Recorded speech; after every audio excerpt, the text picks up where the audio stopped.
శుక్లాంబరధరం విష్ణుం శశివర్ణం చతుర్భుజం ప్రసన్నవదనం ధ్యాయేత్ సర్వవిఘ్నోపశాంతయేత్. గురుర్బ్రహ్మా గురుర్విష్ణుః గురుర్దేవో మహేశ్వరः గురుః సాక్షాత్ పరబ్రహ్మ తస్మై శ్రీ గురవే నమః.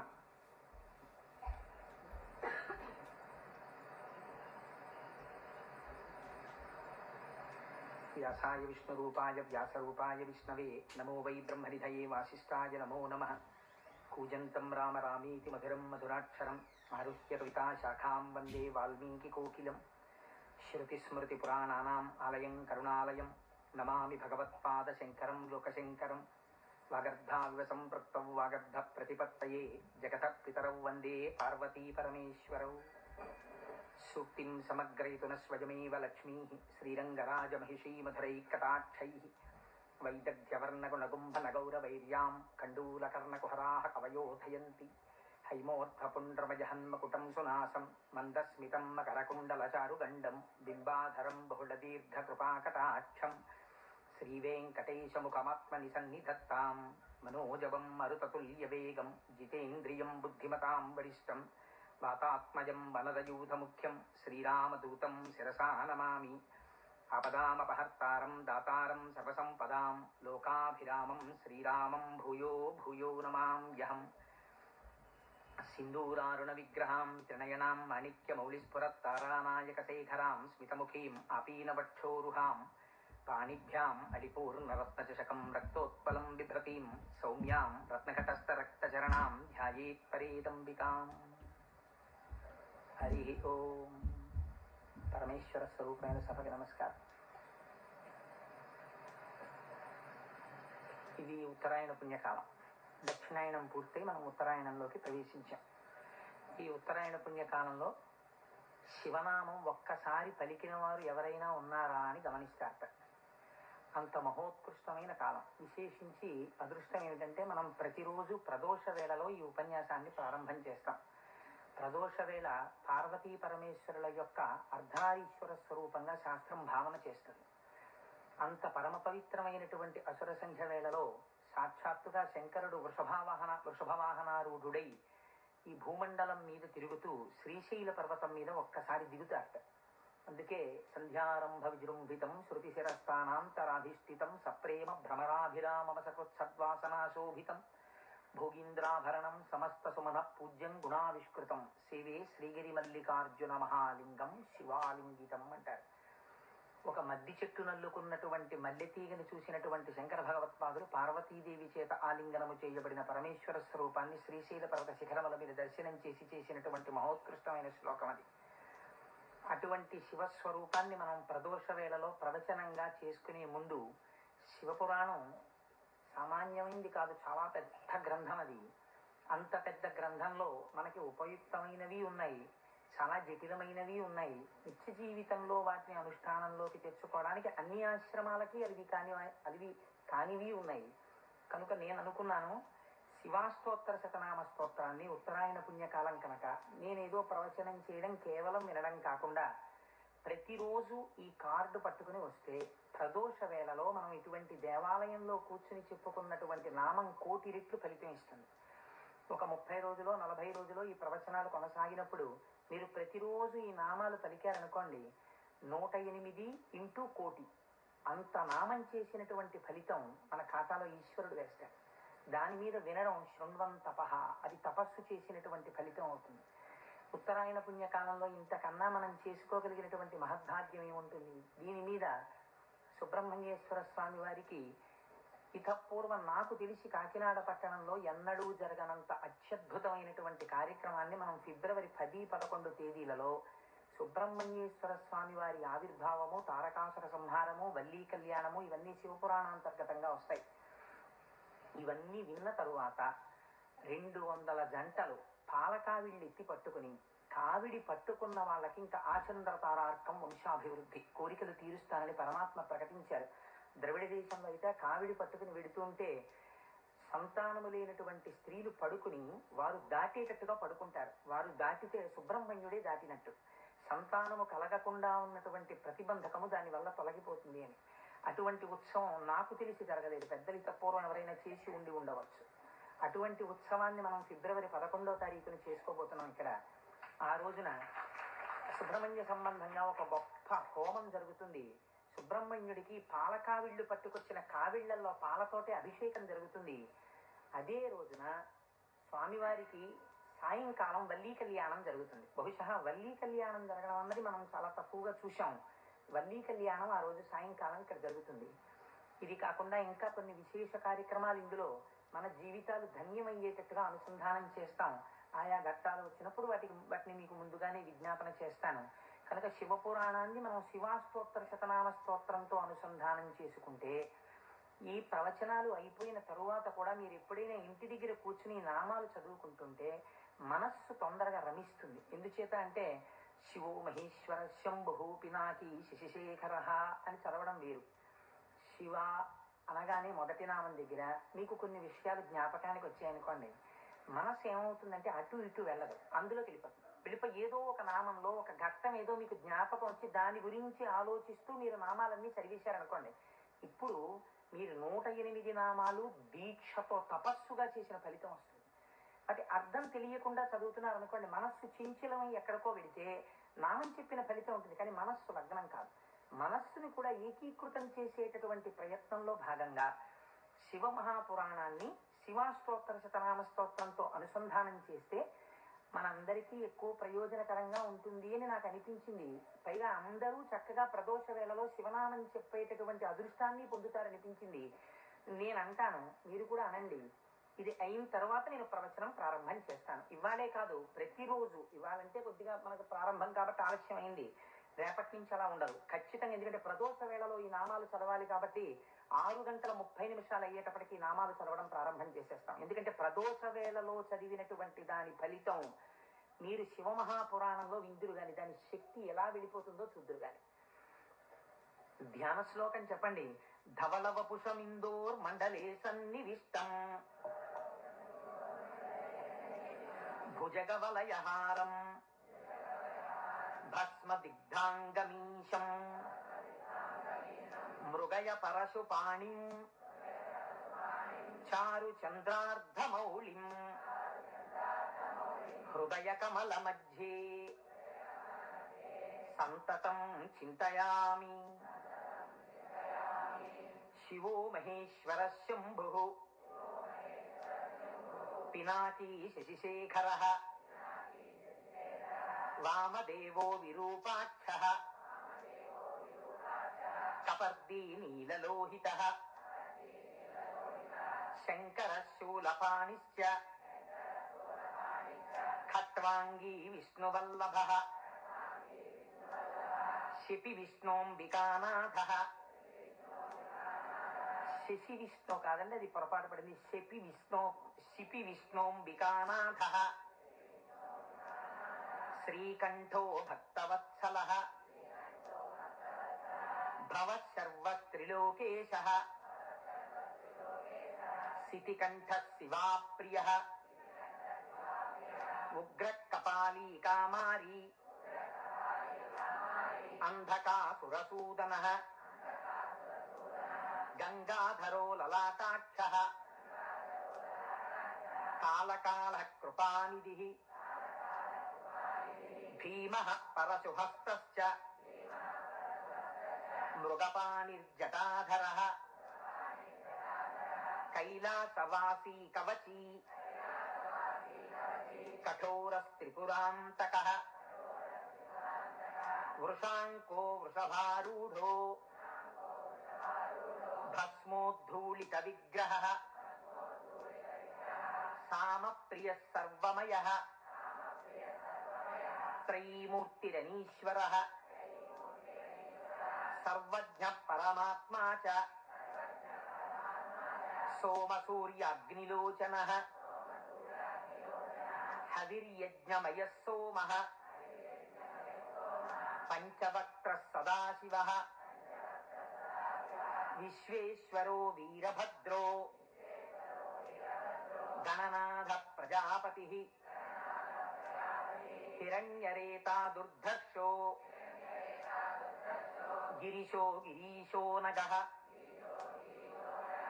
భుజంగభూషణో భర్గో గీఢన్వీ గిరిప్రియ కృత్తివాసాః పురారాతిః భగవాన్ ప్రమదాధిపః మృత్యుంజయః సూక్ష్మతనుః జగద్వ్యాపీ జగద్గురుః వ్యోమకేశో మహాసేనః జనకశ్చారు విక్రమ మహాసేన జనకశ్చారు విక్రమః రుద్రో భూతపతిస్థాణుః అహిర్భూజ్ఞో దిగంబరః అష్టమూర్తిరనేకాత్మా సాత్విక శుద్ధ విగ్రహః శాశ్వత ఖండ పరశుః అజపాశ విమోచకః మృఢ పశుపతిర్దేవో మహాదేవో వ్యయో హరిః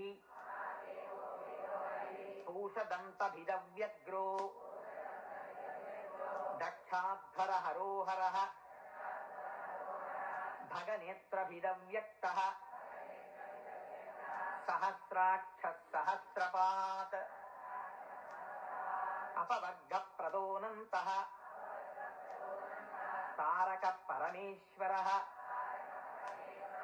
ఏవం శ్రీ శంభుదేవస్య నామ్నామస్తోత్తరం శతం శ్రీ శివాష్టోత్తర శతనామ స్తోత్రం సమాప్తం.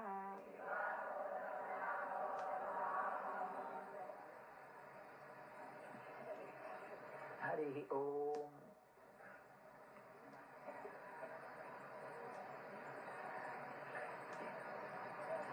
శివ అన్న శబ్దమే చాలా గొప్పది. ఈ శివాష్టోత్తర శతనామ స్తోత్ర ప్రారంభం కూడా శివశబ్దంతోటే ప్రారంభమైంది. ఆ పురాణము కూడా శివ మహాపురాణము అని శివశబ్దంతోటే ప్రారంభమైంది. శివశబ్దాన్ని అమరకోశం వ్యాఖ్యానం చేసింది. అమరకోశం అంటే మనకి సాధికారికమైనటువంటి గ్రంథము. చిత్రం ఏమిటంటే దాన్ని రచించినటువంటి వారు జైనుడు. అమరసింహుడు అనబడేటటువంటి ఒక జైనుడు ఆయన అమరకోశాన్ని రచించి దానితో పాటుగా అనేక గ్రంథాలని రచించారు. కానీ వారు శంకర భగవత్పాదాచార్య స్వామి వారితో వాదనకి దిగినప్పుడు శంకరుల చేతిలో ఓడిపోయారు. ఓడిపోయినప్పుడు ఆయనకి బాధ కలిగింది. నేను శంకరాచార్యుల వారి చేతిలో ఓడిపోయాను కనుక నేను రచించినటువంటి గ్రంథములన్నీ కూడా పనికిమాలినవైపోయాయని ఆయన ఆ గ్రంథములన్నింటినీ తగలబెట్టేశారు. తగలబెట్టేసినప్పుడు శంకర భగవత్పాదాచార్య స్వామి వారికి తెలిసి, వారు బహు కారుణికులు, కారుణ్యమూర్తి శంకరులంటే, వారు గబగబా వచ్చి, ఎంత పని చేశావయ్యా, గ్రంథాలను ఎందుకు తగలబెట్టేశావు అని ఉన్న ఒకే ఒక గ్రంథం, మిగిలిపోయినటువంటి గ్రంథం అమరకోశం. అమరకోశానికి ఉన్నటువంటి గొప్పతనం ఏమిటంటే అది మన సనాతన ధర్మమునకు సంబంధించినటువంటి నామముల విషయంలో ఏ పక్షపాతం లేకుండా చక్కగా శృతి ఎలా ప్రతిపాదించిందో, స్మృతులు పురాణములు ఎలా ప్రతిపాదించాయో, తాత్వికమైనటువంటి విషయాల్ని, నామములకు అనేకమైన విషయములకు ఉండేటటువంటి అర్థాలని అలా ప్రతిపాదన చేశాడు అమరసింహుడు. దాన్ని అమరకోశము అని పిలుస్తారు. మనం ఏదైనా ఒక విషయాన్ని ప్రతిపాదన చేసే ముందు సాధారణంగా ఒక్కసారి అమరకోశాన్ని చూస్తూ ఉంటారు. శివశబ్దాన్ని అమరకోశం వ్యాఖ్యానం చేసింది.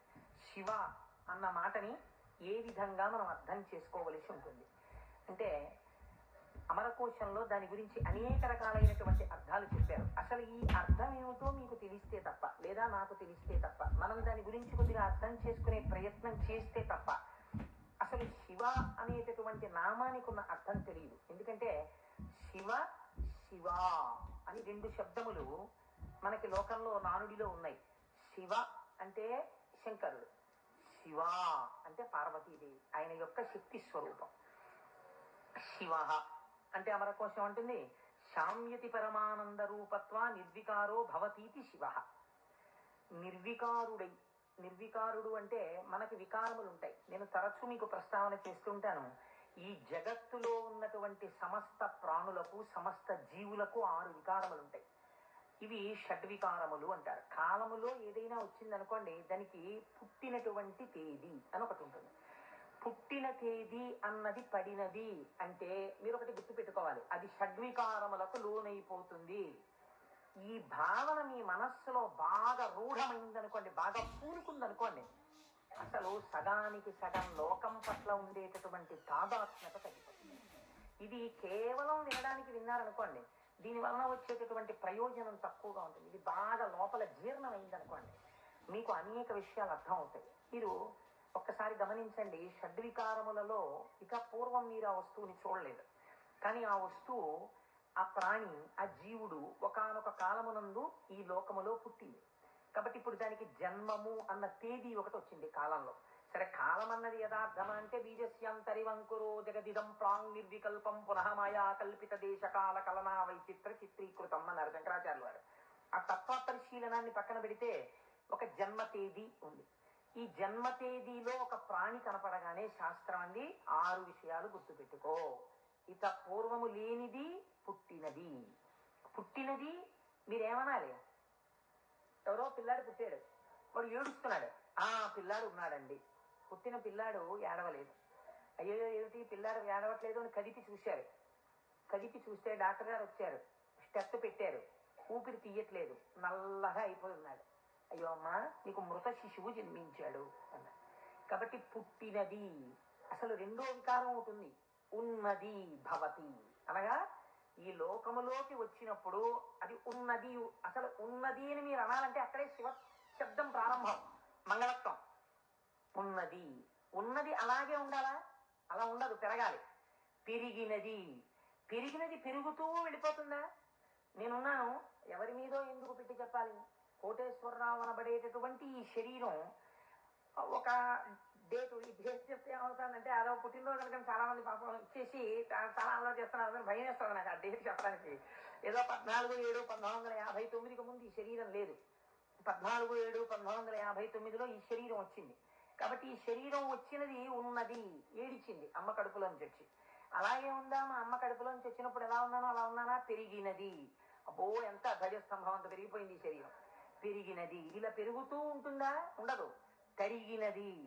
మీరు నన్ను ఒక 20 సంవత్సరాల తర్వాత చూశారనుకోండి, ఇది తరిగిపోతుంది. ఈ శరీరం వడిలిపోయి క్షీణించిపోవడం ప్రారంభమైపోతుంది. తరిగినది. తర్వాత ఆయనైనా అనవలసి వస్తుంది, మార్పు చెందినది. బాగా క్షీణించిపోయి ఇప్పుడున్నంత శరీరం ఉండదు. అయ్య బాబోయ్, అప్పుడు ఎంత ఉండేవారండి మనిషి, ఆయన అటుకంత అయిపోయారండి అంటాం. కాబట్టి మార్పు చెందినది, తరిగినది. ఇంకా కొంతకాలం అయిపోయిన తర్వాత నశించిపోయినది. ఇది శరీరం అంత్యేష్టి సంస్కారం చేయబడిపోతుంది. కాబట్టి ఈ 6 వికారములు సమస్త ప్రాణులకు ఉండి తీరుతాయి. జన్మ తేదీ ఉన్నది, చిట్ట చివరి వికారములకు కూడా సమయం ఉన్నది. ఈ మధ్యలో ఈ 6 వికారములు నడుస్తుంటాయి. ఈ 6 వికారములన్నది లేనిది ఎవరైనా ఉన్నదా? ఉన్నది. అలా ఉన్నదేదో అదే శివ. అది కాలములో పుట్టలేదు, కాలములో పెరగలేదు, కాలములో ఉండలేదు, కాలములో తరగదు, కాలములో నశించదు. ఎవరి నుండి వచ్చినదో, ఎవరి ఎందు పెరిగినదో, ఎవరి ఎందు లయించిపోతున్నదో వాడు మాత్రం అలా ఉండిపోతున్నాడు. మేకలు వేయింజన్నను భాసురముగనొక్క కోటి పర్ణం పెట్టున్, ఆ కోతులు వేయింజన్నను కోకోని కొంకినక్క కోయని కూర్చొని అంటారు జానపదులు. అందరూ వస్తారు, వెళ్ళిపోతాయి లోకాలన్నీ. చిట్ట చివరికి వెళ్ళిపోయిన లోకాలన్నీ ఎవరిలోకి వెళ్ళిపోయాయి? వాడు లయించిపోతాడా? వాడు లయించిపోడు. వాడిలోకి అన్ని వెళ్ళిపోయి వాడు ఉండిపోతున్నాడు. అలా ఉండిపోయిన వాడెవడు? వాడు పరబ్రహ్మము. వాడికి శాశ్వతుడు, వాడికి కదలిక లేదు. వాడు ముందున్నాడు, చివరా ఉన్నాడు. అలా ఉన్నవాడెవడో వాడు నిర్వికారుడు. వాడికి వికారములు లేవు. వాడికి వికారం లేదు కాబట్టి వాడు ఎలా ఉంటాడు? వాడి జుట్టు తెల్లబడదు కదండి, వాడికి ముసలితనం లేదు, కాలము లొంగదీయలేదు. కాబట్టి ఇప్పుడు వాడు నిత్య యవ్వనుడు. అందుకే శివుడి గురించి చెప్పినా, అమ్మవారి గురించి చెప్పినా మనం ఏం చెప్తామంటే నమశివాభ్యాం నవయవ్వనాభ్యాం అంటాం. ఈ శ్లోకం మా ముత్తాత గారు చెప్పారు, అప్పుడు నవయవ్వనులే వాళ్ళు. మా తాతగారు చెప్పారు, అప్పుడు నవయవ్వనులే వాళ్ళు. మా ముత్తాత గారు వెళ్ళిపోయారు, మా తాతగారు వెళ్ళిపోయారు, మా తండ్రి గారు చేశారు కొంతకాలం ఆ శ్లోకాలు, మా తండ్రి గారు వెళ్ళిపోయారు. ఇప్పుడు నేను చేస్తున్నాను. నేను చెప్పిన నమశివాభ్యాం నవయవ్వనాభ్యాం పరస్పరాశ్లిష్టవపుద్ధరాభ్యాం. అదేమిటంటే మా ముత్తాతగారు, తాతగారు, తండ్రి గారు, నేను 4 తరాలు మారిపోయాయి, ఇంకా నవయవ్వనాభ్యామేనా? ఆ శ్లోకం మార్చద్దా? వృద్ధాప్యం రాదా? రాదు. ఎందుకు రాదు? మీరు కాలమునకు వశులై కాలమునందు మార్పు మీకు వస్తుంది.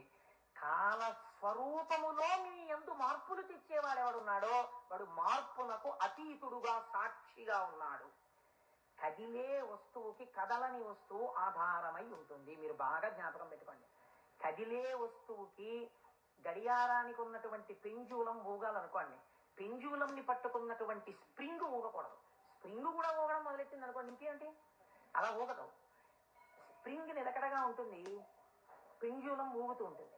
ఒక కదిలే వస్తువుకి ఒక కదలని వస్తువు ఎప్పుడూ కూడా ఆధారమై ఉంటుంది. వికారములు కలిగిన జగత్తుకు ఏది వికారములకు అతీతమై ఉన్నదో అది ఆధారమై ఉన్నది.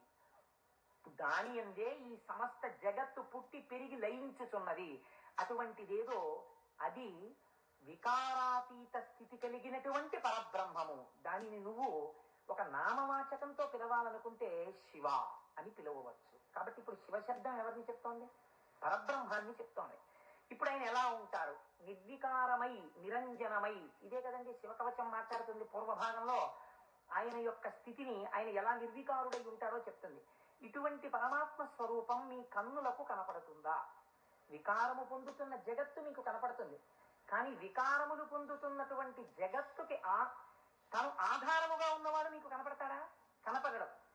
ఈయనకి ఒక రూపం తీసుకొచ్చి చూస్తే ఎలా ఉంటాడు అంటే, అమరకోశంలో ఎంత అందంగా మాట్లాడాడో చూడండి. అమరసింహుడు పరమానంద రూపత్వ, ఆయన పరమానందమును పొందుతూ ఉంటాడు. ఎందుకని? మన అందరికీ సుఖ దుఃఖాలని బంధాలు ఉంటాయి, ఎప్పుడూ ఆనందంతో ఉండవు. ఆయనకి వికారాలు ఏమీ లేవు, అందుకని ఆయన ఎప్పుడూ పరమానందంతో ఉంటాడు. ఎక్కడుంది పరమానందం? బయట ఉన్న వస్తువుల వల్ల ఆనందం కాదు, లోపలే ఉంది ఆనందం. ఆ ఆనందంతో తన్మయాన్ని పొందుతూ ఉంటాడు. అది నోటితో చెప్పడం కుదరదు. ఇప్పుడు ఎలా చెప్పాలి అంటే, పద్మాసనం వేసుకుని చేతులు రెండు ఇలా పెట్టుకుని కన్నులు ఇలా అరమోట్పు కన్నులతో ఉండి తనలో తాను రమిస్తూ కనపడుతుంటాడు. శంకరుడి యొక్క ఫోటో మీరు చూశారనుకోండి, చూస్తే ఆయన అరమోట్పు కన్నులతో కూర్చుని సంతోషంతో ఆనందంతో ఉన్నట్టుంటాడు. ఇందులో ఇంకా లోకరక్షణ హేతువుగా అభయముద్ర పట్టినట్టుగా ఉంది. ఆయన అరమోట్పు కన్నులతో ఆనందంతో రమించిపోతున్నట్టుగా ఉంటుంది శివస్వరూపం. అంటే ఘనీభవించినటువంటి ఆనంద స్వరూపమే పరమాత్మ యొక్క స్వరూపం. పరమాత్మ నిత్యానందము ఏది ఉన్నదో దాన్ని రాశీభూతం చేస్తే అదే శివ. కాబట్టి ఇప్పుడు పరమాత్మ యొక్క స్వరూపమేమి? ఆనంద ఘనమే పరమాత్మ. కాబట్టి ఇప్పుడు ఆయన అన్ని వికారములకు అతీతుడై తనలో తాను రమించిపోతూ ఆనందపడిపోతూ ఉండేవాడెవరో, కదలిక ఉండదు ఇంకా మనస్సులో, అన్ని అరికట్టి లోపల ఉన్నటువంటి ఆనందంతో తాను కలిసిపోయి తానే చిదానంద రూపుడై ఉంటాడు. దీనికి మీకు పోలిక చెప్పాలంటే ఒక్కటి కుదురుతుంది. మనం కదులుతున్నటువంటి తరంగములు కలిగిన సరోవరాలం. మీరు చూడండి, అందుకే నిద్ర లేవగానే ఏది ప్రారంభం అవుతుంది పనిచేయ మీకు? ప్రారంభంలో నిద్ర లేచారు అనగానే, నిద్ర లేవడం అంటే ఏమిటో తెలుసా అండి? శరీరం లేవడం కాదు. ముందు ఏది లేస్తుందో తెలుసా? పరమాత్మతో రమిస్తున్నటువంటి మనస్సు విడివడుతుంది. విడివడి అది సంకల్ప వికల్ప సంఘాతం. అది వెంటనే ఒక ఆలోచన మొదలెడుతుంది. మొదట ఆలోచన ఏమిటి? తెల్లవారిపోయింది. ఈ తెల్లవారిపోయిందన్న మొట్టమొదటి ఆలోచన అది చెయ్యగానే నిర్మలంగా ఉన్నటువంటి నీళ్ళ దగ్గరికి వెళ్ళి మీరు ఒక చిన్న రాయి తీసుకుని ఇలా వేశారనుకోండి, అదేం చేస్తుందంటే ఇలా ఒక తరంగం కదులుతుంది. కదిలి అలా వెడుతుంది. ఇది ఒక్కటే వెళ్ళదు, ఇది వెడుతూ ఇంకో తరంగాన్ని తయారు చేస్తుంది, ఇంకో తరంగాన్ని తయారు చేస్తుంది. అలా కదులుతూ తరంగాలుగా ఒక కదలిక రాగానే ఇంకో కదలిక వస్తుంది. తెల్లవారిపోయింది, ఇవాళే నువ్వు శివమహాపురాణం మొదలెట్టాలి, ఇవాళే నువ్వు ఫలానా వాళ్ళ ఇంటికి వెళ్ళి ఒక్కసారి ఆశీర్వచనం చెయ్యాలి, చూసావా తెల్లవారిపోతుంది గబాబా సంధ్యావందనం చెయ్యాలి. ఒకదాని వెనక ఒకటి సంకల్పాలు వచ్చేస్తాయి. ఇవి సుఖములకు దుఃఖములకు కూడా హేతువులు అవుతుంటాయి. ఈ సంకల్పాతీతుడై ఈ సంకల్పములు దేనిలోంచి పుడుతున్నాయో అది తానై నిరంజన స్వరూపమై ఆనంద ఘనమై కూర్చున్న వాడెవరో వాడు పరమాత్మ, వాడు శంకరుడు. కాబట్టి శివుడు ఆయన ఇక్కడే సమస్తాన్ని చూస్తుంటాడు. అటువంటి ఆనంద ఘనమునకు శివ అని పేరు. ఇప్పుడు దీనివల్ల మీకేం తెలుస్తోంది?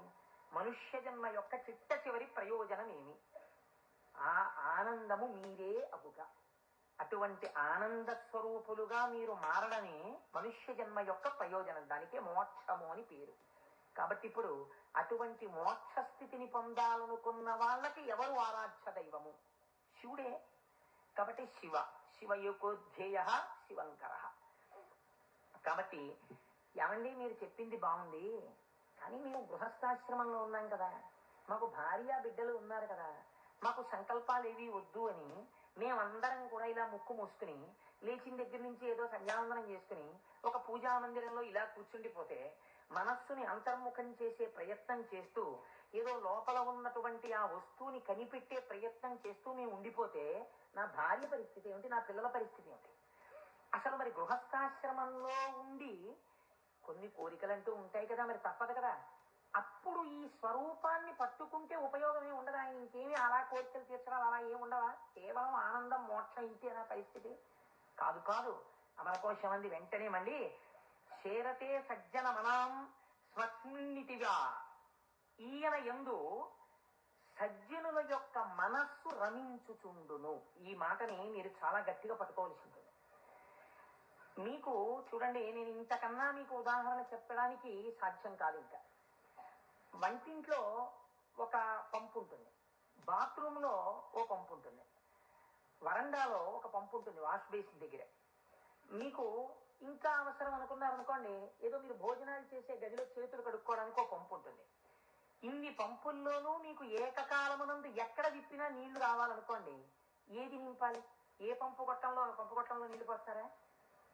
ఓవర్ హెడ్ వాటర్ ట్యాంక్ లో నీళ్లు పోస్తారు. ఓవర్ హెడ్ వాటర్ ట్యాంక్ లో నీళ్లు పోస్తే అన్ని పంపుల్లోనూ నీళ్లు వచ్చినట్టు శివస్వరూపాన్ని పట్టుకుంటే అది ఏ రూపంగా, ఏ రకంగా, ఏ విభూతితో, ఏ లక్షణంతో, ఏ గుణంగా మీ మనస్సు ఇష్టపడిన ఏ విధానంగా ఒక్కదాన్ని మీరు పట్టుకుని రమించిపోవడం ప్రారంభించినా అది మీకు కావలసిన సమస్తాన్ని ఇస్తుంది. అలా ఇవ్వగలదు. దానికి ఆ శక్తి ఉన్నది. అది మిమ్మల్ని కాపాడుకుని వస్తుంది.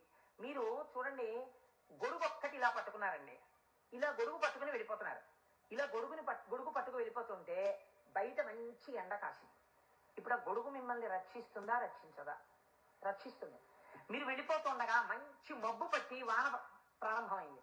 గొడుగు రక్షిస్తుందా, రక్షించదా? రక్షిస్తుంది. వాన తగ్గిపోతోంది, ఇంకా కొద్దిగా ఎండ వస్తే బయలుదేరదాం అనుకుని మీరు చెట్టు కింద నిల్చున్నారు. ఒక పక్షి పై నుంచి రెట్ట వేసింది. మీ మీద పడకుండా గొడుగు రక్షిస్తుందా, రక్షించదా? రక్షిస్తుంది. ఒక గొడుగు మీకు శీతలము నుండి, ఉష్ణము నుండి, జలధార నుండి, పక్షి రెట్ట నుండి ఇన్నిటి నుంచి కాపాడినప్పుడు పరమాత్మని పట్టుకున్న వాడి కోరికలు కూడా అన్ని భంగులా తీరుతాయి. మీకు ఏది కావాలో అది వాడు ఇవ్వగలడని మీరు ఎలా అనుకోవట్లేదు? అచేతనమైన ఒక గొడుగు మీకు ఇన్నింటిని ఇవ్వగలిగినప్పుడు మీరు పట్టుకున్న పరమాత్మ మీకు ఏది అవసరమో అది మీకు ఇవ్వడని మీరు ఎలా అనుకుంటున్నారు? మీకు ఏది కావాలో మీరు అడగక్కర్లేకుండా మీకు తీరుస్తాడు. అది గొప్ప. మీరు శాస్త్రంలో ఒక మర్యాద తెలుసుకోవాలి. మీరు అడిగితే ఇచ్చిన వాడు గొప్పవాడు కాదండి.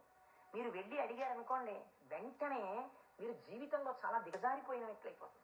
ఒకరి దగ్గరికి వెళ్ళి, అయ్యా నాకు ఇది లేదండి, నన్ను మీరు కొంచెం అనుగ్రహించి నాకు ఇది కలిగేటట్టుగా మీరు చెయ్యండి అని అడిగారు అనుకోండి, వాచికంగా నోరు విప్పి ఒకరి దగ్గరికి వెళ్ళి నాకు ఇది ఇప్పించండి అని అడిగినప్పుడు ఆత్మహత్యా సదృశమే. వాడు చచ్చిపోయినంత బిడియపడిపోతాడు.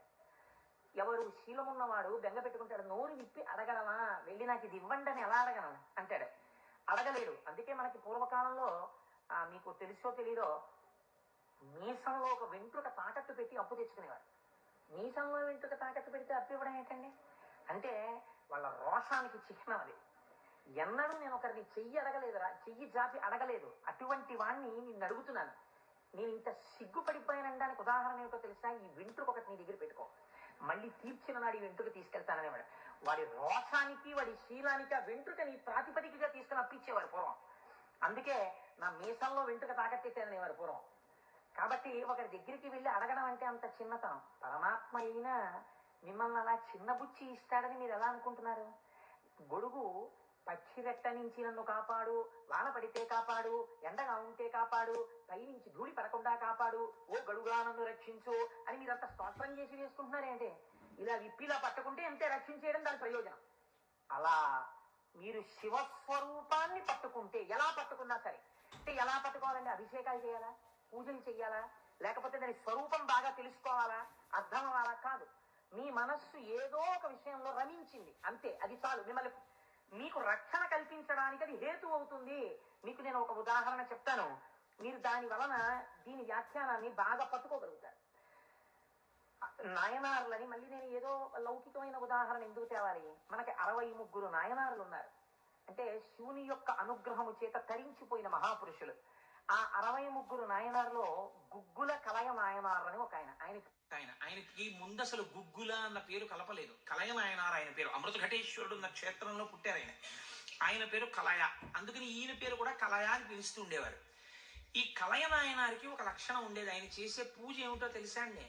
ఆయన ఎప్పుడు భగవంతుడి దగ్గర కూర్చొని అనుకునేవాడు, సుగంధిం పుష్టివర్ధనం అంటారు కదా, త్రయంబకం అని పిలుస్తారు కదా, 3 కన్నులు ఉంటాయి కదా, ఆయన వస్తుంటే సువాసనలు వస్తాయి కదా. ఆనాడు మార్కండేయుడు శివలింగాన్ని గట్టిగా కౌగిలించుకుని చంద్రశేఖర చంద్రశేఖర చంద్రశేఖర పాహిమాం అని అంటుండగా యమధర్మరాజుని శిక్షించి మార్కండేయుడిని రక్షించడానికి శివలింగంలోంచి ఆవిర్భవించాడు కదా. ఆవిర్భవించినప్పుడు శివుడి కన్నా ముందు శివుని యొక్క సువాసనలు మార్కండేయుడు పీల్చి ఉంటాడు కదా. శివుడు వచ్చేసాడని పొంగిపోయి ఉంటాడు కదా. ఎంతకీ రానిటువంటి రైలు వచ్చేస్తోందని అనౌన్స్ చేసినప్పుడు ఎంత ఆనందం పొందేస్తామో, ముందు అనౌన్స్మెంట్, తర్వాత రైలు ఇంజను కనపడగానే పొంగిపోయినట్టు సుగంధిం, ఆ సువాసనలు వస్తుంటే ఎంత పొంగిపోయి ఉంటాడు కదా మార్కండేయుడు. నా పూనిక ఫలించింది, వచ్చేసాడు పరమాత్మ, అదిగో శంకరుడు, అదిగో సుగంధిం, సువాసనలు వచ్చాయి అని ఆ చంద్రశేఖర చంద్రశేఖర అన్నది ఒక్కసారి ఆపేసి ఏడు శివుడిని ఆ సువాసనల వంకి ఇలా చూస్తూ నిలబడిపోయి ఉంటాడు కదా.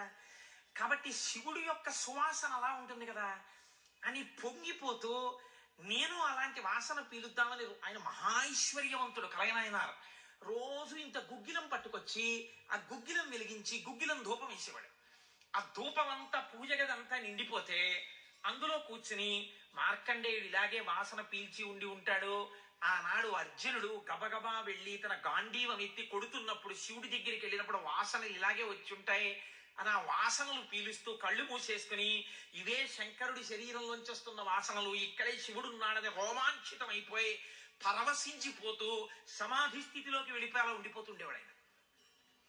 మీరు చూడండి, భగవంతుణ్ణి పట్టుకోవాలనుకున్నవాడు ఏమంటే మా పూజ కుదరట్లేదండి, మాకు ఈ స్తోత్రం రావట్లేదండి అంటాం. మన బతుకంతా ఎక్కడ ఆగిపోతుందంటే దీపంలో 2 ఒత్తులు వేయాలా, 1 ఒత్తి వేయాలా. నిజంగా తరించిపోయిన వాళ్ళు తరించిపోవడానికి ఎన్ని మార్గాలు వెతుక్కున్నారో చూడండి. ఆయన సువాసనలు పీలుస్తూ రమించిపోయాడు. శంకరుడు చూశాడు, వీడు రోజు గుగ్గిలం పట్టుకొచ్చి వేసి ఇన్ని రకాల దర్శనాలు చేసేస్తున్నాడు రా, గుగ్గిలం పొగ అడ్డం పెట్టుకుని. ఎంత చిత్రం రా ఇది, గుగ్గిలం పొగకి వీడు సమాధిలోకి వెళ్ళిపోతున్నాడు. అసలు ఈ గుగ్గిలం కొనలేని స్థితి తెస్తే ఏం చేస్తాడో చూద్దాం అనుకున్నాడు. ఐశ్వర్యం అంతా క్షీణింపచేశాడు. ఆయనకి మనస్సు శివుడి మించి పోలేదు. ఎలాగో అలా నానా కష్టాలు పడి ఇంత గుగ్గిలం తెచ్చి శంకరుడికి వేసి ఆ వాసన పీల్చేటప్పటికి సమాధిలోకి వెళ్ళిపోయాడు. ఇంక ఏముంది, మనస్సు అలవాటు పడిపోయి ఇంత పొగొచ్చేటప్పటికి అంతే సమాధిలోకి వెళ్ళిపోతాడు. ఎంత తేలికంటది. అగరత్తు వెలిగించకుండా ఉంటాం కదా, అగరత్తు వెలిగిస్తే గుగ్గిలం అయినా సమాధిలోకి వెళ్ళిపోతాడు అంతే. ఈ స్థితి చూసి శంకరుడు భార్యా బిడ్డలు తినడానికి కూడా అన్నం మెతుకు లేకుండా చేశాడు. చూద్దాం ఏం చేస్తాడు. భార్యా బిడ్డలు పస్తులున్నారు. అన్నమో రామచంద్ర అని ఆ భార్య మహాపతివ్రత. ఆవిడ తన మెడలో ఉన్నటువంటి మంగళసూత్రాన్ని తీసి నాయనారికి ఇచ్చి, అయ్యా మీరిది పట్టుకెళ్ళి వెలకట్టి అమ్మించి డబ్బు పట్టుకుని రండి, దాంతో మనం కొన్నాళ్ళు భోజనం చేద్దామని. తప్పకుండా తీసుకొస్తానని ఆ మంగళసూత్రాలు చేతిలో పట్టుకుని శివ శివ శివ శివ అని సంతోషపడిపోతూ వెళ్ళిపోతున్నాడు. శంకరుడు ఒక పెద్ద బండిలో గుగ్గిలం బస్తాలు వేసుకుని ఎదురొచ్చాడు. మళ్ళీ దొరకవుట గుగ్గిలం, అందుకని చెప్పి బస్తాలు కొనుక్కెడుతున్నాను, ఎవరైనా కావాలంటే కొనుక్కోండి అని అరిచాడు. అమ్మ బాబోయ్, గుగ్గిలం దొరకదటని చెప్పి ఈయన గబగబా మంగళసూత్రాలు ఇచ్చేసి గుగ్గిలం బస్తాలు కొనేశాడు. పోనీ గుగ్గిలం దొరకదంటున్నారు, ఇంటికి పట్టుకెళ్ళి ఈ గుగ్గిలాన్ని దాచుకుని రోజు ఇంతంత వేద్దాం అనుకున్నాడా? నిజంగా ఆనాడు శంకరుడు వస్తుంటే సుగంధిం పుష్టివర్ధనం, ఇదొక్కటే ఆయన సమాధికి కారణం. ఇంత గుగ్గిలం వెలిగించి మధ్యలో కూర్చుంటే అసలు నిజంగా శంకరుడు విరాట్ రూపంతో వచ్చేసినట్టు ఉండదు. కాబట్టి ఈ గుగ్గిలం అంతా వెలిగించేస్తానన్నాడు. ఇంట్లో వెలిగించేస్తే బాగుండదు, పొగలు వచ్చేస్తాయి. ఓ గుళ్ళోకి పట్టుకెళ్ళి వెలిగించేస్తే బాగుంటుందని ఈ గుగ్గిలం అంతా వేసుకుని ఓ గుడికి పట్టుకెళ్ళి ఈ గుగ్గిలం అంతా వెలిగించేసి దాని మధ్యలో కూర్చొని సమాధిని పొందేసి కడుపులో ప్రేగులు నకనకలాడిపోతున్నాయి, తెలియదు. ఆకలి తెలియదు. శరీరం నీరస పడిపోయింది. శరీరం అంతా నొప్పులు పెట్టేస్తోంది, తెలియదు. ఇంట్లో భార్య బిడ్డలు శోషించి పడిపోయే స్థితి వచ్చింది, తెలియదు. ఆ పొగ మధ్యలో సమాధి స్థితిని పొందాడు. ఇప్పుడు నా భాషలో చెప్పాలంటే భగవంతుడు ఓడిపోయాడు. పరీక్ష పెట్టగలడా? ఇహ ఏం పరీక్ష పెడతాడు? కాబట్టి చూడలేకపోయాడు ఆయన. అమ్మ బాబోయ్, ఇదెక్కడ భక్తి రాని గబగబా కుబేరుణ్ణి పిలిచాడు. కుబేరా, ఇలా నా పక్కన ఎన్నాళ్ళు నించుంటావు? నాకేం అవసరం లేదు. అడిగో మహానుభావుడు చూసావా, గుగ్గిలం పొగ మధ్యలో కూర్చున్నాడు, పెళ్ళం మంగళసూత్రాలు అమ్మేసి. వెంటనే వెళ్ళి ఆయన ఇంటిని బ్రహ్మాండమైనటువంటి అంతఃపురంగా మార్చేయి. భార్యకి బిడ్డలకి భూమండలంలో లేనంత ఐశ్వర్యాన్ని ఇచ్చేయి. ముందు ఉత్తర క్షణం వాళ్ళకి షడ్రసోపేతమైన భోజనం పెట్టు అనేటప్పటికి వాళ్ళ ఇల్లు మారిపోయింది. షడ్రసోపేతమైన భోజనం వచ్చింది. అయ్యో భర్త గారు ఎక్కడికి వెళ్ళారో అనుకుంటోంది ఆవిడ. అశరీరవాణి వినపడింది. అమ్మా, నీ భర్త భక్తి ముందు లొంగిపోయాడమ్మా. శంకరుడు మహదైశ్వర్యం ఇచ్చేశాడు నీకు. ఆయనో అన్నం తిందామన్న ఆలోచన లేదు, ఆ గుగ్గిలం పొగలో కూర్చునున్నాడు. ఇలాగ కూర్చునుంటే ఇప్పుడు ఎవరు మాట్లాడాలి? ఒరే నాన్న అన్నం తినరా అని. అమ్మా నాన్నగారు కోరుకున్న కోరికోటి ఉంది. నువ్వు ఎలా అయినా డాక్టర్ అయిపో. ఇంజక్షన్ చేసేసారు ఆ పిల్లకి. 3 ఏళ్ళు అయిపోయినా, 4 ఏళ్ళు అయిపోయినా, 21 ఏళ్ళు వచ్చేసినా, ఇప్పుడు నేను ఎంబీబీఎస్ చదివితే రేపు పెళ్లి కొడుకు దొరుకుతాడా అని కూడా చూసుకోకుండా తల్లిదండ్రుల కోరిక తీర్చడం కోసమని వ్యగ్రతతో చదివేసిన పిల్లలా ఇప్పుడు ఆ తల్లిదండ్రులే వచ్చి చూసే అన్నం తినవే, అలా చదవకే, ఆరోగ్యం పాడైపోతుంది అన్నట్టు ఎవడు పరీక్ష పెట్టాడో వాడే దిగొచ్చాడు. దిగొచ్చి ఎవడు ఆ త్రయంబకం నిజంగా సువాసన వచ్చి ఆనాడు మార్కండేయుడు బాహ్య స్మృతిని పొందాడు. ఈయన పొందలేదు, పొందకుండా కూర్చున్నాడు. ఇప్పుడు ఆ పరబ్రహ్మం ముట్టుకోవలసి వచ్చింది. ముట్టుకుని కదిపాడు. ఓయ్ కలయా కలయా అని పిలిచాడు. పిలిస్తే ఆయన గభాలన బాహ్య స్మృతిని పొంది అబ్బా శంకరుడు వచ్చేసాడన్నాడు. నిజంగా కనపడితే ఇలా అరుపులు కేకలు ఉండవు. కందులంబట నీరు కారిపోతూ ఆ స్వామి పాదాల మీద పడిపోయి ఏ సుగంధిం పుష్టివర్ధనం అన్నాడు. ఆ సువాసన పీలుస్తూ అలా పడిపోయి ఉండిపోయాడు. శంకరుడు భుజాలు పట్టుకుని లేపి, ఒరే నాన్న, నువ్వు ఇంటికి వెళ్ళి ఇంత అన్నం తినరా, నా కడుపు నిండుతుంది, తొందరగా బయలుదేరరా నాయన. ఇక్కడ ఎన్ని నైవేద్యాలు పెట్టినా నాకు వంట పట్టట్లేదురా, నువ్వు ఇలా పడిపోతే తొందరగా వెళ్ళరా బాబు, నీకు ఎక్కడ లేని ఐశ్వర్యం ఇచ్చేశాను, కావలసినంత గుగ్గిలం వేసే, ముందెళ్ళి అన్నం తినన్నాడు. అప్పుడే ఇంటికి వెళ్ళాడు. ఇంటికెళ్ళి షడ్రసోపేతమైనటువంటి భోజనాన్ని నాయనార్ స్వీకరించాడు. దీన్ని గుగ్గిల నాయనార్ అంటారు పెరియ పురాణంలో. ఎందుకంటే శివపురాణం చెప్పుకుంటూ నాయనార్ల చరిత్రని అనుసంధానం చేసి ఉత్తరాయణ పుణ్యకాలంలో నాయనార్ల గురించి వింటే పార్వతీ సహితుడైనటువంటి ఆ పరమశివుడు పొంగిపోయి పరవశించిపోతాడు. అందుకే లౌకికమైన ఉదాహరణలు మానేసి అవసరమైన చోట నాయనార్ల చరిత్రలే కలిపేద్దాం. ఇలా 63 మంది నాయనార్ల గురించి నేను చెప్పగలిగితే నా జన్మధన్యం అయిపోతుంది అని ఒక నాయనార్ని కలిపాను. కనుక ఒకనాడు ఒక విచిత్రం జరిగింది. భక్తి అంటే ఎంత చిత్రంగా ఉంటుందో చూడండి. ఈ గుగ్గిల నాయనార్ జీవితంలోనే ఆ పక్కనే ఉన్నటువంటి రాజ్యంలో ఒక శివలింగం ఒకటి ఉంది. ఆ శివలింగం మొన్నను మేము కంచి వెళ్ళాం. ఆ కంచి వెళ్ళినప్పుడు శివలింగం ఇలా ఉంటుంది, గొట్టంలాగా కింద వెడల్పుగా ఉంటుంది, పైకి వెళ్ళే కొద్దీ సన్నగా ఉంటుంది. అటువంటి శివలింగం ఒకటి బాగా ఎత్తుగా ఉన్నటువంటి పీఠం మీద ఉంది. ఒక చిన్న పిల్ల ఆ శివలింగం దగ్గరికి వెళ్ళింది. అరమరిక తెలియని పిల్ల. ఆ పిల్ల వెళ్ళి చేతిలో ఒక తుమ్మి పువ్వు పట్టుకుని వెయ్యాలనుకుంది. ఆ పీఠం పట్టుకుంది, ఎగిరింది, ఎక్కింది, అందలేదు. ఆ పిల్ల ఏడుపు మొదలెట్టి శివా శివా, నువ్వు నాకు అందట్లేదు, పువ్వు ఎలా వేయనంది. శంకరుడు ఆ భక్తికి పరవశించిపోయాడు. ఇది భగవంతుడు దేనికి కట్టుబడతాడు? ఆ భక్తికి కట్టుబడతాడు. వెంటనే ఇలా ఉన్న శివలింగం ఇలా వంగిపోతే ఆ పిల్లకేం తెలుసు? శివలింగం వంగిపోయింది నా కోసం అనేది. చిన్నపిల్ల పొంగిపోయి తప్పట్లు కొట్టేసి కాసేపు ఆడేసి 2 పువ్వులు వేసేసి వెళ్ళిపోయింది ఆ పిల్ల. మరునాడు యథాలాపంగా అనేక శివలింగాలు ఉంటుంటాయి కదా గుళ్ళో. ఈ శివలింగం వంగడంలో లోపల ఉన్న శివలింగం కూడా వంగిపోయింది. అర్చక స్వామి చూసి భయపడిపోయింది. దేవుడి శివలింగం ఇలా వంగిపోయిందని. మహారాజుకు తెలిసింది. ఇది ఏదో అరిష్టం జరుగుతుంది, శివలింగం వంగింది ఏమిటని భయపడ్డారు. ఈ శివలింగానికి వంపు దిద్దిలా పైకి తీయాలి.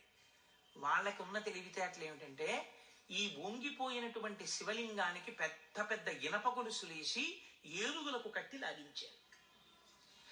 ఇన్ని ఏనుగులు, ఇనపగులు, ఇవన్నీ నేను పుక్కిట పురాణాలు నా సొంతంగా చెప్తున్నాను అనుకుంటున్నారా? ఈ దేవాలయాలు ఉన్నాయి ఇప్పటికీ. నా జీవితంలో ఈశ్వరుడు అనుగ్రహిస్తే ఎప్పటికైనా ఈ 63 నాయనార్ల శివాలయాలు దర్శనం చేయాలని నా కోరిక. ఈ వంగిపోయిన శివలింగాన్ని ఇనప గొలుసులో పెట్టి ఏనుగులు లాగుతుంటే గొలుసులు తెగిపోయాయి. శివలింగం వంపు దిద్దబడలేదు. ఇది ఎవరో గుగ్గిల్ నాయనారికి చెప్పారు. శివలింగం వంగిందిట, ఇనప గొలుసులేసి లాగుతున్నారట, లాగుతుంటే గొలుసులు తెగిపోతున్నాయిట. ఆయన ఎంత బాధపడిపోయి కింద పడి ఏడిచి దొల్లేశాడు. శంకరా, మీ కంఠానికి ఇనప గొలుసులేసి ఏనుగులతో లాగారా? ఎంత ఒరిసిపోయిందో ఆ కంఠం అని. అంతే, విన్న చోట నుంచే పరిగెత్తి పారిపోయాడు పక్క రాజ్యానికి. పారిపోయి గుళ్ళోకి వెళ్ళి అన్నం లేదు, నీళ్లు లేవు, ఒగరుస్తూ ఒంటి నిండా చెమటలు పట్టుకుని, ఈశ్వర, మీకు జరిగినటువంటి అపరాధం నా శరీరమునకు పొందేటటువంటి ఖేదంతో పోవాలని మీ వంపు దిద్దడం కాదు, మీ వంపు దిద్దడానికి మీకు ఇనప గొలుసు లేచి లాగినప్పుడు మీ కంఠం నొక్కుకుని ఉంటుంది, ఆ శిక్ష నేను అనుభవిస్తానని ఒక గొలుసు, తన మెడలో ఉన్నటువంటి గొలుసుని శివలింగపు వంపుకేసి గట్టిగా లాగాడు. తన కంఠం ఒరిసిపోయి తెగాలని.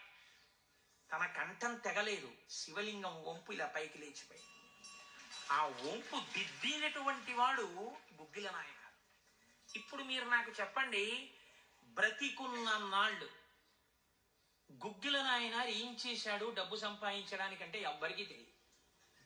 ఇంట్లో పర్సులోంచి 10 రూపాయలు తీస్తే 1000 రూపాయలు మళ్ళీ ఇంకో రూపంలో వచ్చేస్తుండేది. అంత చిత్రంగా ఆయన మహదైశ్వర్య సంపన్నుడై, అందుకే అంటారు శాస్త్రంలో, ఐశ్వర్యము కావాలన్నవాడు శివారాధన చెయ్యాలి.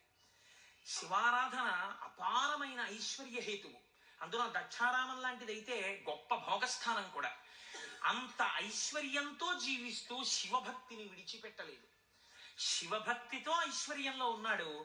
అంత్యమునందు తేలికగా శరీరం విడివడి హాయిగా పరమశివుని యొక్క పాదములలో కలిసిపోయాడు.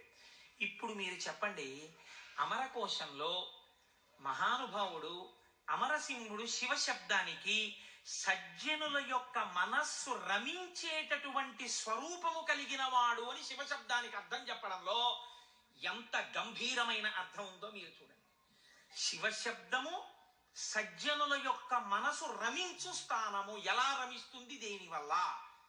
దానికి ఈ కారణం ఆ కారణం అని చెప్పడం కుదరదు. మీకు మనస్సుంటే, భక్తి ఉంటే ఒక్క కారణం చాలు. ఏదో ఒక కారణంతో శివుని యందు మనసు రమిస్తే వాడికి సమస్తమైనటువంటి ఐశ్వర్యము కలుగుతుంది. ఇహము నుండి పరము వరకు, మోక్షము వరకు పొందగలడు. కాబట్టి అటువంటి స్థితిని ఇయ్యగలిగినది. 3వ నిర్వచనంలో అంటారు, చేతే సజ్జన మనస్వితివా. సాధువుల యొక్క మనస్సు యందు తానుండువాడు. ఇప్పటి వరకు సాధువులు తమ మనస్సు శివుని యందు పెట్టారు. ఇప్పుడే స్థితి కెడతట. ఇదే భృంగీచ్ఛా నటనోత్కట కరిమదగ్రాహి స్ఫురన్ మాధవా హ్లాదో నాదయుతో మహాసితవపు పంచేషు బాణాధృత సత్పక్ష సుమనో వనేషు నపునః సాక్షాన్మదీయే మనో రాజీవే భ్రమరాధిపో విహరతాం శ్రీశైలవాసీ విభుః అని పిలుస్తారు శంకరాచార్యులు వారి శివానంద లహరిలో. లోపల ఉండేటటువంటి హృదయ పద్మము పరిశుద్ధముగా భక్తి అన్న తేనెతో నిండి ఉంటే 2 గండు తుమ్మెదలు వస్తాయి. పార్వతీ పరమేశ్వరులు అనే గండు తుమ్మెదలు వచ్చి విహరిస్తుంటే అక్కడ తేనె కోసం. ఇప్పుడు ఎవరి మనస్సు నిరంతరము శివనామము పట్టుకుని రమించిపోతోందో, ఎవరు శృతి ప్రమాణము చేత పరవశించిపోతున్నారో అటువంటి వారి మనస్సు యందు పరమశివుడే వెళ్ళి చేరి ఉంటాడు. అంటే ఆయనే శివుడైపోయి ఉంటాడు. ఇది నోటితో చెప్తే చాలా మంది అందుకుని ఉంటారు, కానీ నేను దీనికి కూడా ఒక ఉదాహరణ ఇచ్చే ప్రయత్నం చేస్తాను. చంద్రశేఖర పరమాచార్య స్వామి వారికి నడిచే దేవుడు అని పేరు. మహానుభావుడు, ప్రాతస్మరణీయులు. మొన్నట్నే మేము కంచి కామకోటి పీఠానికి వెళ్ళి స్వామివారి బృందావనం దగ్గర ప్రణిపాతం చేసి వచ్చాం. సమాధి అన్నమాట వాడరు పెద్దలు. సన్యసించినటువంటి వారిని సమాధి చేసిన చోట పైన తులసి కోట పెడితే బృందావని అని పిలవాలి. ఇది బృందావనం అండి, చంద్రశేఖర పరమాచార్య స్వామి వారి బృందావనం అనాలి. అలా కాకుండా సమాధి మీద శివలింగం ఉంటే బృందావనం అనకూడదు, అధిష్టానము అనాలి. ఇది రమణ మహర్షి యొక్క అధిష్టానం అండి అనాలి. రమణాశ్రమంలోకి వెళ్ళారనుకోండి, మీరు ఇది రమణ మహర్షి సమాధనో రమణ మహర్షి బృందావనమనో మీరు ఉచ్చరిస్తే మీ యందు దోషం పడుతుంది. అలా అనకూడదు. ఇది రమణుల అధిష్టానము అని పిలవాలి. ఎందుకంటే దాని మీద శివలింగం ఉంటుంది కనుక. అటువంటి బృందావనం చంద్రశేఖర పరమాచార్య స్వామి వారి బృందావనం దగ్గర మేము మొన్న ప్రణిపాతం చేసి వచ్చే అదృష్టాన్ని పరమాచార్య స్వామి మాకు అనుగ్రహించారు. పరమాచార్య స్వామి ఒక మాట చెప్పుకుంటుండేవారు. ఆయన అనేవారు, నాకు ఎప్పుడైనా చీకట్లో వెడుతున్నప్పుడు ఒక విగ్రహాన్ని చూస్తే నా బాధ్యత నాకు గుర్తొస్తుందనేవారు. ఇదండి రమించడం అంటే, ఇది శివుడు అంటే. మామూలుగా మాట్లాడడం, ఇలా ఉపన్యాసాలు చెప్పడం గొప్ప కాదు. రమించిన హృదయంలోంచి అటువంటి మాట రావడం ఆ వ్యక్తి యొక్క స్థితిని చూపిస్తుంది. పరమాచార్య నడిచి వెళ్ళిపోతుండేవారు. తెల్లవారుజామున 3 గంటలకి వారు నడిచి వెళ్ళిపోతున్నారు. ఒకసారి నడిచి వెళ్ళిపోతుంటే ఒక ఊరి మధ్యలో ఒక కోటు వేసుకున్నటువంటి ఒక వ్యక్తి, వాడెవరో ఒక రాజకీయ నాయకుడు, ఆయన యొక్క శిలా ప్రతిమ ఒకటి ఉంది. పరమాచార్య నిలబడి ఒక నవ్వు నవ్వారు. పరమాచార్య నవ్వారంటే దానిలో ఏదో అర్థం ఉంటుంది. ఆయనతో ఆనాడు అంతేవాసులై దగ్గరగా నడిచినటువంటి శిష్యులు ఉన్నారే, వారు అదృష్టవంతులు కనుక వారు దగ్గరగా వెళ్ళి నిలబడ్డారు. ఎందుకు నవ్వారు అని అడగరు కదా. వారు నవ్వి అన్నారు, దీన్ని చూస్తే నాకేం జ్ఞాపకం వస్తోందో తెలుసా, నా బాధ్యత జ్ఞాపకానికి వస్తోంది అన్నారు. అదేమిటండి, ఆ విగ్రహానికి మీకు సంబంధం ఏమిటి అనుకున్నారు విన్నవాళ్ళు. ఆయన అన్నారు, ఈ విగ్రహంలో ఉన్న వ్యక్తి తెల్లవారుజామున 3 గంటలకి ఇలాగే కోటేసుకుని నిలబడి ఉండేవాడా అని అడిగారు.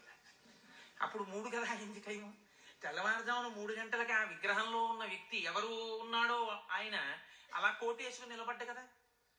లేకపోతే బహుశः ఇప్పుడు మనం 3ంటికి చూసాం, ఈయన రాత్రి 1 గంటకు కూడా ఇలాగే కోటేసుకుని ఉండుంటాడు.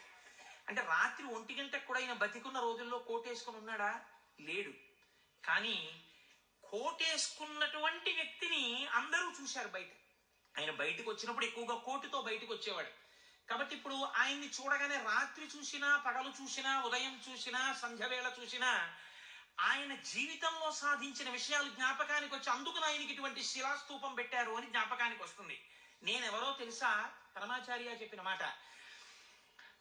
నేను కూడా ఇలా దండం పట్టుకుని కమండలం పట్టుకుని నడిచి వెళ్ళిపోతుంటే భారతదేశమునకు 4 చెరగుల మళ్లీ అవైదికమైన మతములు ప్రవేశించకుండా 4 పీఠములు పెట్టి చంద్రమౌళీశ్వరారాధన ఏర్పాటు చేసినటువంటి మహాపురుషుడైన శంకరాచార్య స్వామి వారి ప్రతిబింబంగా ఆ శిల తన జీవితాన్ని జ్ఞాపకం చేస్తే, శంకరుల్ని జ్ఞాపకం చేసి నడువడిని నేర్పడానికి ఈ రూపంతో మేం తిరుగుతున్నాం.